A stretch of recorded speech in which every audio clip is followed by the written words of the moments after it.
Guys, welcome to another episode of Rennch. On today's show, we are back to the Blasphemy build.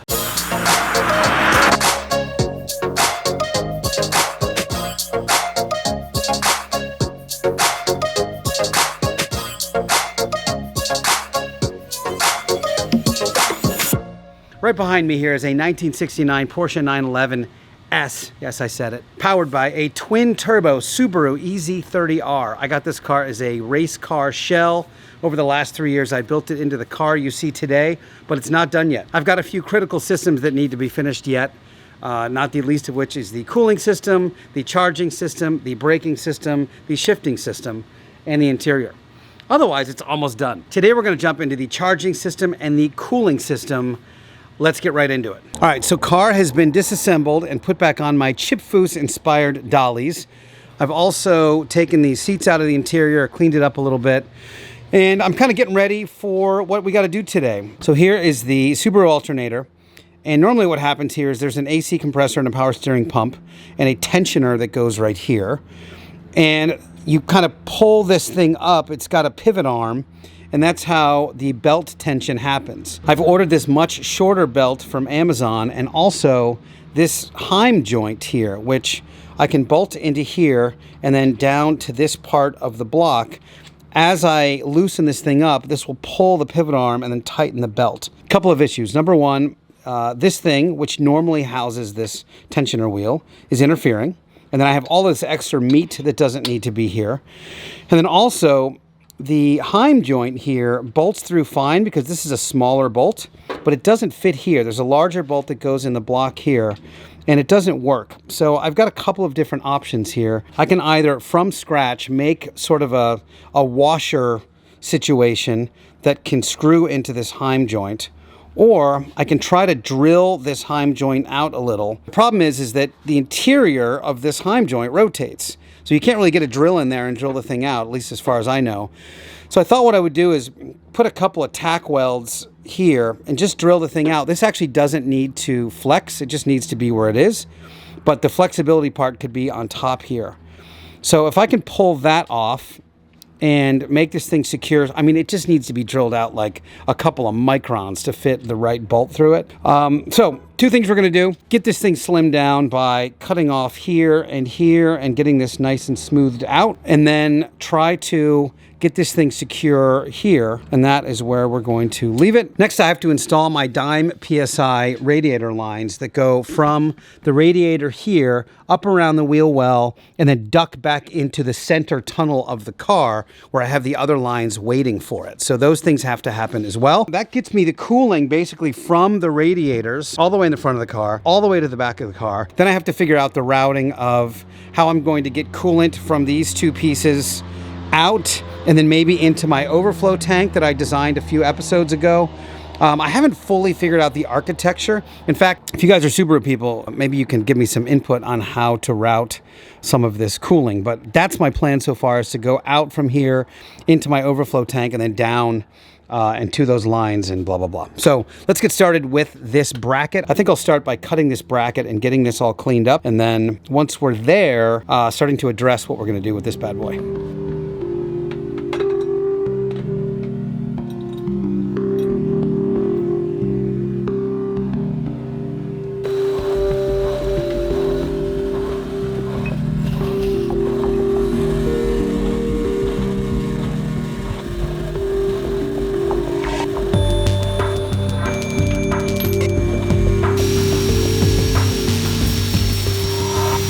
All right, here's my bracket all cleaned up. Unfortunately, I had a little SD card issue, so you didn't see me clean a lot of it up, but I sanded as flat as I could, all the surfaces, and just got the whole thing clean. I will probably Cerakote this at some point, but for now, I'm just gonna bolt it on and keep rolling.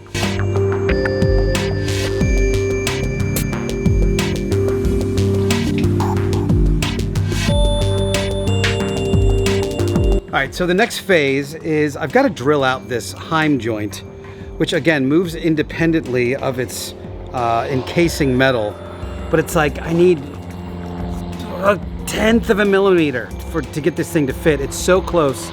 I've got a vice grip on there now. I'm gonna try to just see if I can get a drill bit that's just a little bigger and try to see if I can core it out a little bit. If I can and I get this thing through, then we are golden.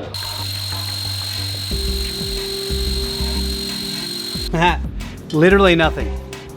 Literally not a dent. Try hopefully a better drill bit.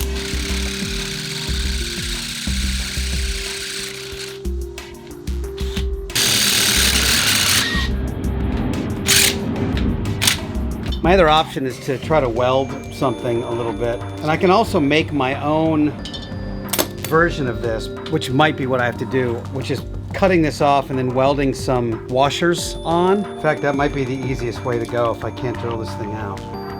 Basically, to make a joint like this out of a washer. First, let me see if I have a bolt that'll thread into here. 3/8 by 24. All right, found a bolt.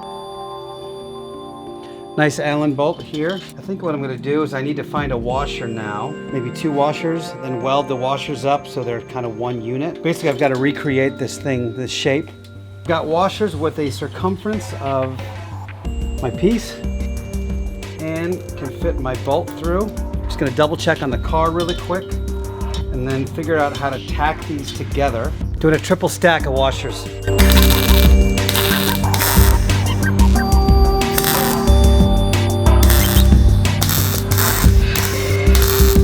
Cool this baby down to 1,000,000 degrees.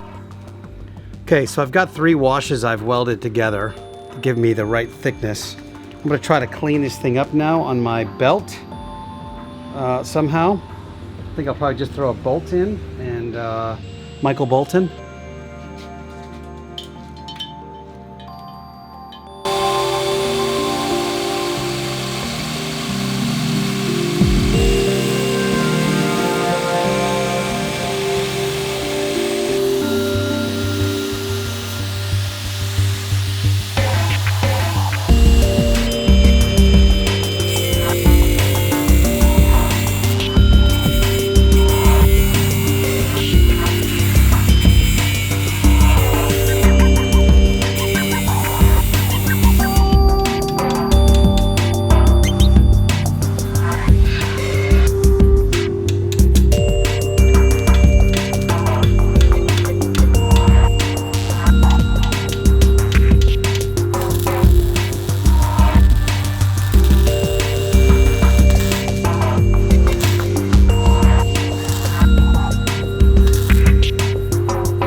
Guys, here we go. Here's my little piece.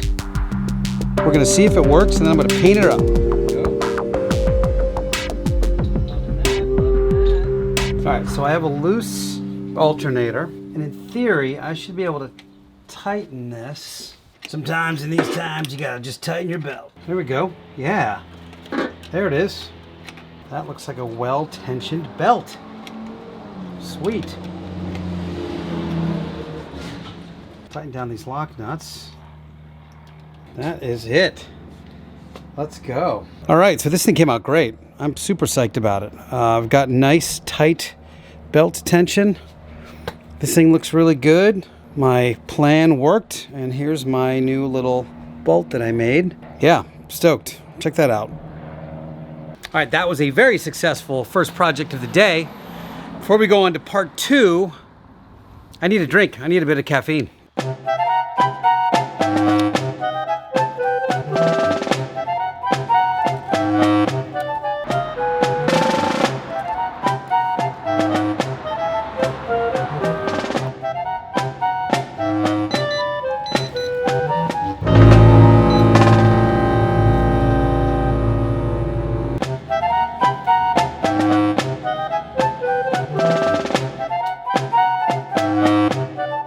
This is the Qmi Model A. So this scooter, full stop, is one of the coolest things I own.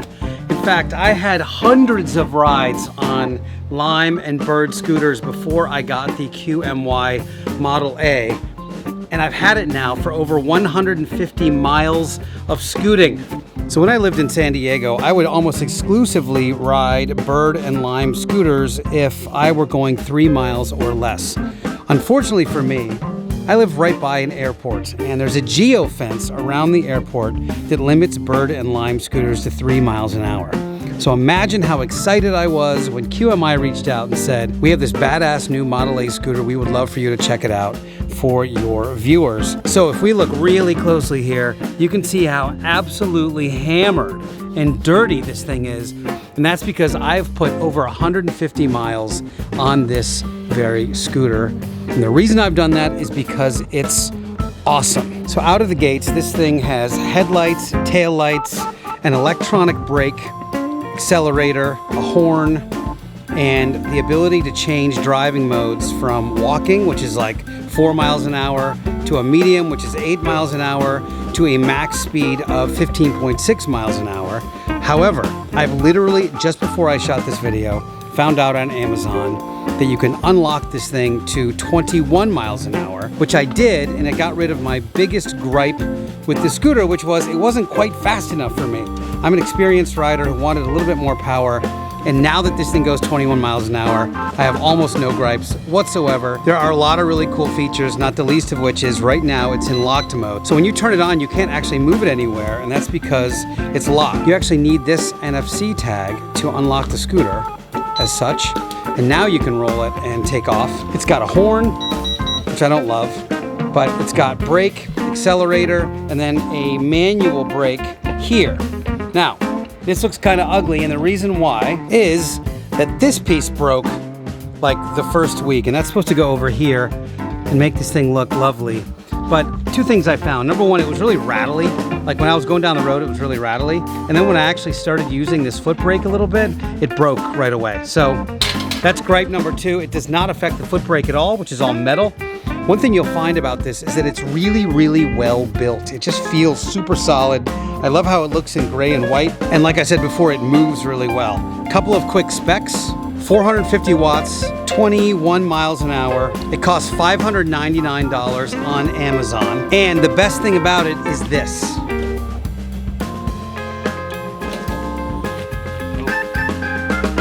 You can completely take it with you. My general rule of thumb right now is if I'm going anywhere for probably less than 3 miles, I'm taking my scooter. If I'm gonna go somewhere where I might have a drink or two, I'm taking my scooter. If I'm just gonna run to the store for some drinks or to the grocery store, I'm taking my scooter. So this thing has become so useful and such an integral part of my life. I love it. I would highly recommend if you guys are interested in a super convenient way to get around town and not have to worry about parking and driving and things like that. This thing is fantastic. $599 on Amazon, Rennch.com/scooter. It's also a link in the description if you want to check it out. So thank you to QMY. This is really a family member here now at the Rennch Lab. And if you are interested, I'm happy to answer any questions you guys have, but this thing's badass. You should get one. Let's get back to the car. So these are the coolant lines that run from the radiators to the tunnel in the front of the car. They're made by Dime PSI. They're bespoke for just my car, which is awesome. Brendan from Dime does like race cars and OEM installs, and we've actually been to his shop on this show and showed you guys the process of how he makes these things back in the day. So look for that Dime PSI episode. He was nice enough to wrap these in his heat shield. And what I've got to do today is get them into the wheel wells. So what I've done is routed them much like the factory routed the oil lines, which is up and around the wheel well, and then they duck. Instead of going underneath, they go this way and into the tunnel.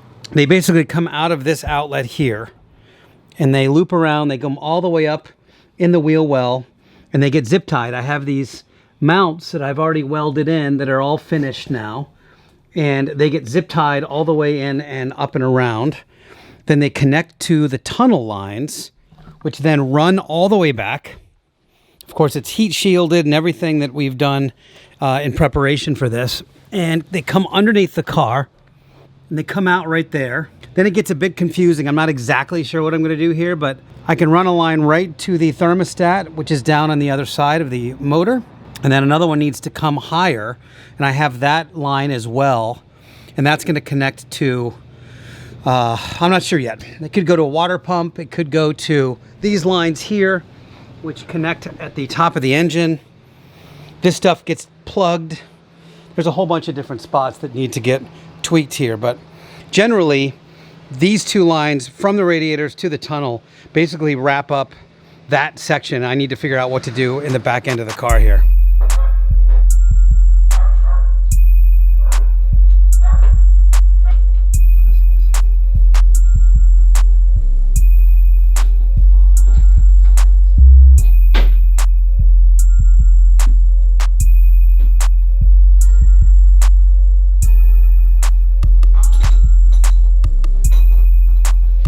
All right, you can see how beautiful this thing is. There's my custom Frenched in chassis just for this exact purpose. Then it runs along here, does not interfere with the steering rack. Runs alongside here, comes up and around, and then right down into the cooler. So it's a really trick setup. See, I've welded on all these tabs, and then it just gets secured with zip ties. I don't think I will have interference issues with the tire, but if I do, I can always tweak this thing so it runs a slightly different route, and it shouldn't interfere too much. So just gonna double this thing up, trim off my zip ties, and then this thing will be installed. All right, guys, so that was a pretty major deal. I now have coolant going from the radiators all the way back to basically the engine compartment. To finish the cooling system, I have to finish this, which is welding up the radiator tank. I'm probably gonna have my boy Mike from Stance Works do that for me because I'm not a very good aluminum welder. But once this is in, I will be able to kind of put a neck on here and have, you know, actual pressure in the system. Then I've got to do a few things like actually plug the block of the engine with some plugs, and then route the coolant not only to this tank but also to the turbos. So the turbos need some cooling as well. At that point, I will then have charging, I will have coolant, I will have fuel, and I will have oil, which means the engine can not only be started, but it can continue to run, where I can actually start testing temperatures and things like that. So to get those things ticked off the list are huge. I'm closer to getting the entire systems done. After this, I'm gonna start working on brakes. Hey, shh, shh, shh, I'm recording. Hush, hush your face off. After this, I'm gonna start working on brakes. And then I also have some clutch and shifter stuff to do before I can move on. I'm hoping that Rennch will have their new shifter ready for me, and we can do a whole video on that. With that, however, that is today's video. Thank you guys for watching. Please think about subscribing to the channel. This thing is going to be such a beast when it's done. I hope you are here for the final reveal. I'm trying to get the thing done by like the end of September for Rennsport Reunion. If you guys actually know of a place where I can debut it at Rennsport Reunion, please let me know. Otherwise, I'm gonna keep building it and get it ready for SEMA 2023, hopefully in the big lights, and this thing is gonna be super badass. Anyway, thank you guys for watching. Love your body, Larry. We'll talk to you soon.